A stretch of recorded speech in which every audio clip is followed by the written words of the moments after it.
तपाईँ अहिले हेरिरहनु भएको छ fast Nepal update. Fast Nepal अपडेटमा हामीले रसुवामा आएको बाढी र पहिरोका कारणको बारेमा पछिल्लो समयमा अपडेट गराइरहेका छौँ। अहिले भने प्रारम्भिक अनुमान चाहिँ के गरिएको छ भने ताल फुटेको छ भनेर अझै पनि आएको छ र तिब्बत क्षेत्रमा रहेको हिमताल फुटेको कारणले रसुवा नुवाकोट लगायतका स्थानमा बाढी आएको प्रारम्भिक अनुमान गरिएको छ। त्यस्तै गरी अन्यमा पनि यतिखेर लाङटाङ जलविद्युत आयोजनामा कार्यरत 60जना सम्पर्क बाहिर भनेर समाचारहरू पनि आइरहेका छन्। तपाईँहरूले पनि हेर्न र पढ्न भने सक्नुहुनेछ। र यस्तै गरी पछिल्लो समयमा भने रसुवा गढी बाढीपछि सरकारको तदारुक्त उद्धार उपचार र पुनर्स्थापना तत्काल कदम चाल्ने भनेर सरकारले चाहिँ घोषणा गरिसकेको छ।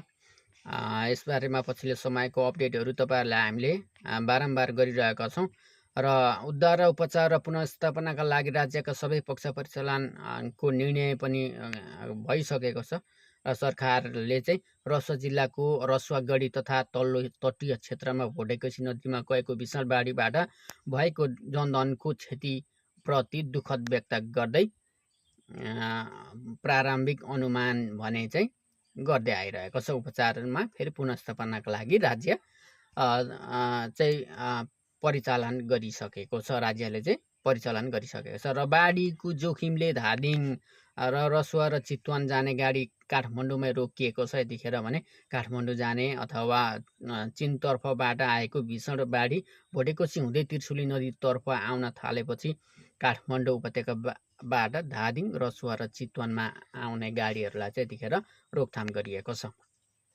र त्यस्तै गरी हेलिकप्टर परिचालनलाई थप सशक्त बनाई प्रभावितहरूको तीव्र उद्धार गर्न राजसभाको माग भनेर चाहिँ यतिखेर राष्ट्रिय स्वतन्त्र पार्टी राजसभा संसदीय दलका प्रमुख सचेतक कविन्द्र बुर्लाकोटीले हेलिकप्टर परिचालन थप अझ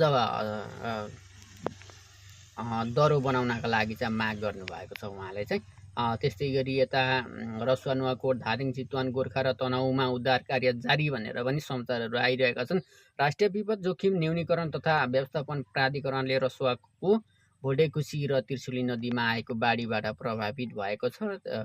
यता चाहिँ रसुवा र नुवाकोट धादिङ र चितवन गोर्खा र तनहुँमा पनि उद्धार कार्य जारी भनेर चाहिँ समाचारहरू आइरहेका छन्। थप समाचारहरू हामी दिइरहने नै छौँ। त्यतिन्जेलसम्मको लागि फास्ट नेपाल अपडेटसँग तपाईँ चाहिँ जोडिनु होला।